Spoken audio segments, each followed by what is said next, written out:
Now, let's talk about the gripping submarine thriller, which has taken us to terrifying new depths each week. But this Sunday, Vigil comes to an end. Yeah, not very bad. sad. Series 2. Series 2. Can't wait. As we prepare to dive into the finale, some of Vigil's crew members have taken shore leave to join us this morning here in the studio. We have the boat's medic, Lieutenant Tiffany Doherty, played by Anjli Mohindra, alongside Commander Mark Prentice, played by actual nice guy Adam James. Hello. And also joined by Lieutenant Matthew Doward, played by Lorne Macfayden. It's quite a big moment, hasn't he, Al?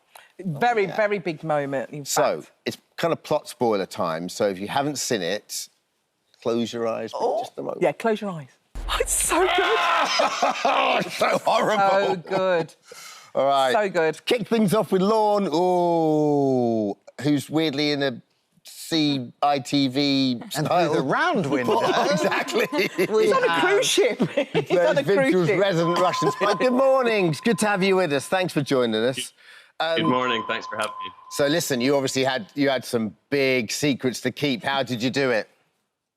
I did with great difficulty. It's been a long time to hold on to a secret like that. So with the lockdown as well, that was 5 months hiatus. So I managed to keep it a secret from my friends, family, girlfriend. So they're all watching it live and being as surprised as the nation. That is What's very lovely fun. about this, what I love, Lorne, is the fact that we have to wait each week to see an episode. You know, you can't binge watch this show. You literally have to wait. We all watch it together. That's the best thing about this. Have you even seen the last episode yet? Do you know what? I was offered to watch it by the, in order to promote it. Sometimes they'll send you it ahead. But I've decided to just not and just have it a surprise. I think that's the best way to do it. Well, I wasn't offered that opportunity to watch the last episode. Because he's a Russian spy, babe. I can't believe it. Well, we see this scene. We see this scene where you hit Saran's character, and it's very well done. It looks quite brutal, but you ended up getting injured there yourself, right? I did. Yeah, I actually popped my shoulder slightly out of its socket and had to carry on. So that punch there, I've got that arm is just hanging lame at the end of that. So Lord. I think I covered it quite well. I think I did quite well there. Man, this is Drama School 101. Where those those shoulder warm-ups. Exactly. Where they come on. So method. Exactly. And Adam, obviously, your character, he came across quite untrustworthy, to be fair, in the beginning. Yeah, and I feel like now he's got like a softer underbelly. Yeah, to him, he's actually quite nice. He might have come full circle. Yeah, that's a nice arc to play. I'm not sure how unpleasant he was. I think he was very officious. He likes his boat to be run in a particular way. And yes, now let's see what happens to him. Does he come good in the end or not? I don't know. And what about this? I don't like. I don't like this whole does he come good, because for me, your character now, he's won me over. So I'm like, absolutely. He's actually not a bad guy. Good. Yeah. Well, let's see, Dermot. Let's see how it all plays out in the end. Well, this is what we were talking about in makeup earlier on, where we think, well, hang on a second, there's one episode left. She's in the torpedo tank. Yeah. Oh, she's going to have to die. She's going to die. The torpedo tank's getting flooded. Yeah. We know who the baddie is, but we've got an hour left. So what is going to happen? Are there twists and turns? Who's going to survive? Who's going to die? Nobody knows. Nobody knows, and none of these questions we can answer. You just have to tune in on Sunday You've just come to sit in these little submarines on the show. Anjli, let's talk about your character. She's the medical officer. She's a little bit shady, though, isn't she? She's the sort of person who will falsify results and things like that. What's it like being one of a few women amongst such a heavily male-orientated cast? Well, it's actually crazy. You weren't allowed women on a submarine until 2010. It's mad, isn't it? It's crazy. I guess probably the fear was that there might be a little bit of accidental hanky-panky that might go on. People might fall in love with each other, which kind of happens in Vigil, so kind of it makes sense, but it's awful. I mean, 11 years is not a long time at all. What's it like to play? How's she to play? She's so much fun. I think trying to work out why a medic goes rogue and cheats tests and also has an affair was really interesting to try and work out who she is. I think mental health is really important to her, so I created a bit of a backstory about losing somebody that she really loved to depression and what kind of impact that would have on a doctor. Be willing to break the rules a little bit. It's really keep people good. going. Right there. It's really good. the series for that, isn't it? Because everyone's got a backstory.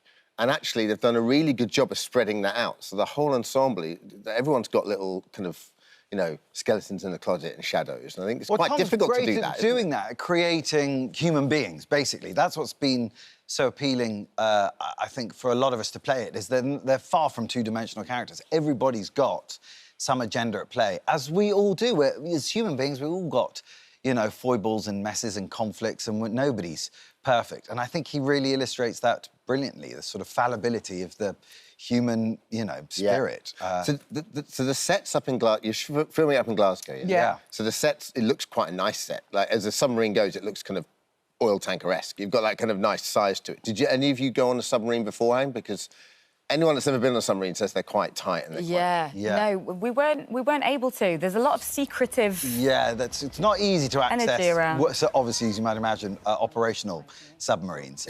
We had. I didn't ask if you went to sea or whether they're expert. Tried to join the Navy. Yeah, no. I mean, I know the show, and, you know, purists and other submariners might go, oh, that looks like an enormous submarine. There were obviously practical constraints in designing the set because you had to film in it.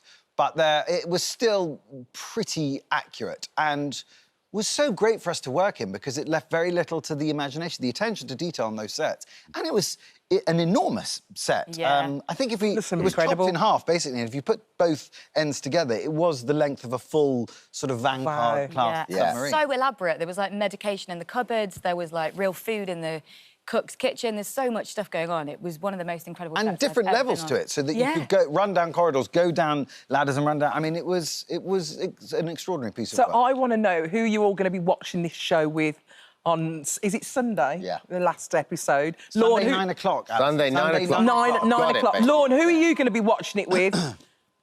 I will be watching it with my girlfriend, who doesn't know what's happening. I've managed to keep it from her so far. So, yeah, that's who I'll be watching it with. Oh, my goodness. What about you? With my boyfriend, but he'll probably have to watch it again later without me because I just shout at the telly. And the worst, I can't... Do you? I'm very bad at watching myself. I can't not do it, but then I can't at the same time. Fair enough. It's very painful. Oh, that sounds fun. And similarly, I'll be watching it with my wife, who normally gets to read and help me learn a lot of the lines for, you know, when you audition and stuff. And recently she's going, no, I'm not doing it anymore. Absolutely had enough. And also, I want to be able to enjoy the stuff that you do. So if I always read everything, I know what happens. Yeah. And this is one of many projects she hasn't, so she's going to be watching it with me on Sunday, like the rest of the population, without knowing what. Do you think there's scope for a series 2 here? Because they've She's going to die, isn't she? No. Yeah, but irrespective of that, like, just spend a lot of money on the set. It depends who survives. I think there is a hope that there could be such a success. Series. And actually, what you touched on earlier, I really like the fact that I can't watch it. Yeah, I can't binge watch it. I like the fact that we're doing it all old together. School days, we're doing it all together. Totally it's old proper school. water cooler moments. It's great. I love that you can't... But in this age of instant gratification, here you have to be patient. Yeah, I love it. And watch. Look, guys, thank you so much for joining Adam, Anjli and Lorne. The final of Vigil airs on Sunday, 9 p.m, BBC One. Lorne, can you do sort of like a like you're going underwater thing now and hold your nose or something? Hold your nose and go... Under, go down. Hey! Very good. Brilliant. Thank you so much, guys. Beautiful. Method. Brilliant. He's still under, look. He's still under. He can hold his breath for a while. He's done good. Look at that. Proper submariner. He's completely gone. And he's back.